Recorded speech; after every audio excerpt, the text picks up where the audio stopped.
Hey guys, welcome back to my channel. இன்றைக்கான வீடியோவில் 64 நாள், அதாவது கீழே இறங்காமல் ஃப்ளை பண்ணிகிட்டு இருந்த ஒரு டீமை பற்றி தான் பார்க்க போகிறோம். அந்த டீம் என்ன பண்ணுச்சு எது பண்ணிச்சு பார்க்கலாம் வாங்க. இது 1958ஆம் ஆண்டு அமெரிக்காவின் லாஸ் வேகஸ் நகரில் நிகழ்ந்த வரலாற்று சாதகத்தின் முழு கதை தான் இப்போ பார்க்க போகிறோம். 64 நாள் ஒரு வாழ்க்கை, இன்னும் முறியடிக்கப்படாத உலக சாதனை தான் இந்த பகுதியில் பார்க்க போகிறோம். வருஷம் 1950 பிற்பகுதியில் அமெரிக்காவில் லாஸ் வேகாஸ் நகரில் எசிண்டாஸ் ஹோட்டல் என்ற மாபெரும் புதிய சொகுசு விடுதி திறக்கப்பட்டது. அதன் உரிமையாளருக்கு தங்கள் ஹோட்டலின் பெயரை உலக அளவில் பிரபலமாக்க ஒரு விசித்திரமான விளம்பர யோசனை தோன்றியது. அதுதான் விமான வரலாற்றிலே மிக நீண்டமான தூர தரையில் இறங்காமல் பறந்து கொண்டே இருக்கும் சாதனை. அது இந்த ஆபத்தான சவாலை ஏற்க முன்வந்த ராபர்ட் டீம் என்ற விமானி. அவர் இரண்டாம் உலகப் போரில் மெக்கானிக்காக பணியாற்ற அனுபவம் கொண்டவர். அவருடைய இணைந்து பயணிக்க ஜான் குக் என்ற திறமை மெக்கானிக்கும் விமானியும் தயாரானார்கள். விசித்திரமாக மாறப்பட்ட விமானம். அது என்ன விசித்திரமாக? இந்த சாதனைக்காக அவர் தேர்ந்தெடுக்க சென்சார் 172 லைகாஸ் என்ற ஒரு சிறிய ரக விமானமாகும். அதற்கு எலிகா என்ற பெயரிடப்பட்டது.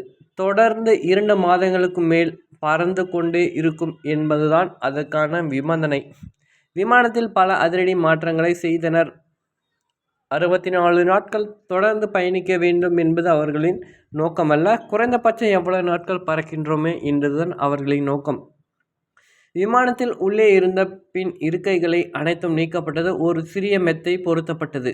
விமானத்தின் எடையை குறைக்க தேவையற்ற பாகங்களை கழற்றப்பட்டன. என்ஜின் இயக்க கொண்டிருக்கும் போதே அதன் ஆயில் மற்றும் அதற்கு கார்பனை சுத்தம் செய்வதற்கு பிரத்யேக குழாய் அமைக்கப்பட்டு அதனை உருவாக்கப்பட்டது. பயணிகள் சீட் பெல்ட் அருகே ஒரு சிறிய ஸ்டெயின்லெஸ் ஸ்டீல் கழுவும் தொட்டியும் அவசர தேவைக்கான கழிவறையும் ஏற்பாடு செய்யப்பட்டது. சாகச பயணம் தொடங்கியது. இது 1958 டிசம்பர் 4 அன்று லாஸ் வேகாஸ் விமான நிலையத்திலிருந்து அசிண்டா விமானம் வானில் சீறி பாய்ந்தது. கிளம்புவதற்கு முன் அவர்களுக்கு ரகசியமாக எங்கு தரையிறங்கவில்லை என்பதற்கு நிரூபிக்க அதிகாரிகள் விமானத்தின் 3 டயர்களின் வெள்ளை நிற பெயிண்டை அடித்தனர். அப்போதுதான் அவர்கள் எங்கும் இறங்கினாலும் அந்த தடம் மறைந்துவிடும் என்பதற்காக இந்த யுத்தியை அவர்கள் கையாண்டினர். பயணத்தின் மிகப்பெரிய சவாலே அதற்கு எப்படி எரிபொருள் நிரப்புவது என்பதுதான். இதற்கு ஒரு தனித்துவமான திட்டம் தீட்டப்பட்டது. வானில் நடந்த ஆபத்தான சாகசம் எரிபொருள் நிரப்புவதுதான்.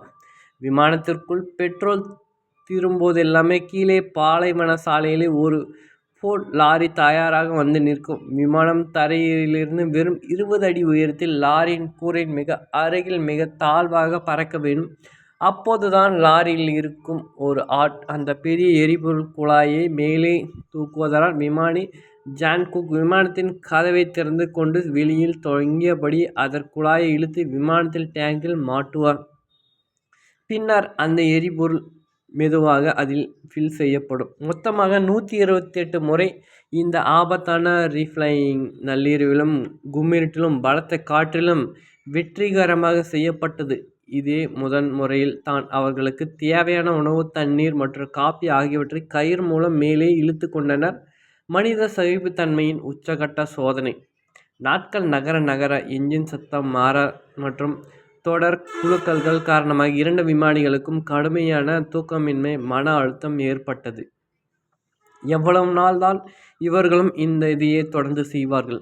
50வது நாள் கடுமையான சோர்வினால் ஒரு நள்ளிரவில் ராபர்ட் டீம் தூங்கிவிட்டார். விமானம் சுமார் 1 மணி நேரம் ஆட்டோ பைலட் வசதி இல்லாமலே தானாக பறந்தது. நல்ல வேளையாக அது எந்த விபத்துக்குள்ளாகாமலும் முன்னே அவர்கள் முழித்து கொண்டனர். 55வது நாள் விமானத்தை என்ஜின் கார்பன் பணிய தொடங்கியது. வேகம் குறைய தொடங்கியது. இதனால் விமானம் மேலே உயர்த்துவதே சவாலாக மாறியது.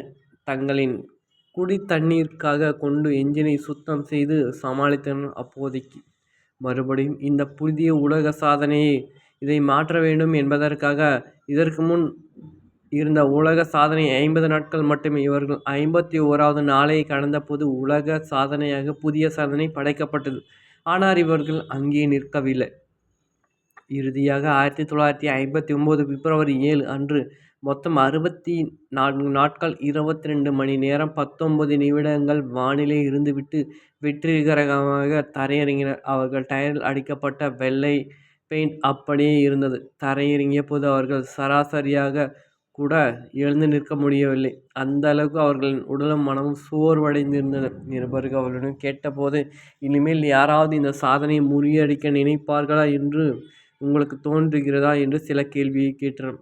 நான் நேராக சென்று உடனே இது எல்லாம் எனக்கு தேவையில்லை என்று படுக்கறையில் படுத்துக்கொள்வேன் என்று மீண்டும் அந்த என்ஜினை சத்தத்தை கேட்க எனக்கு சக்தி இல்லை என்றார் ராபர்ட் டீம். இன்று முதல் இந்த சவாலை ஏற்கவும் இதை முறியடிக்கவும் யாருமே முன்வரவில்லை. தற்போதைய நவீன விமான பாதுகாப்பு விதிகளின்படி இது போன்ற மிக ஆபத்தான சாகச முயற்சிகளுக்கு அரசு மற்றும் விமான போக்குவரத்து துறை எக்காரணத்தை கொண்டும் அனுமதி வழங்காது. இது போன்ற முயற்சிகள் எல்லாம் தற்காலத்தில் நடைமுறைக்கு சாத்தியமற்றவை என்பதால் இன்றும் இந்த உலக சாதனை வரலாற்றில் மிக முக்கியமானதாக மிரட்டலடிக்க சாதனையை நீட்டிக்க இருக்கிறது.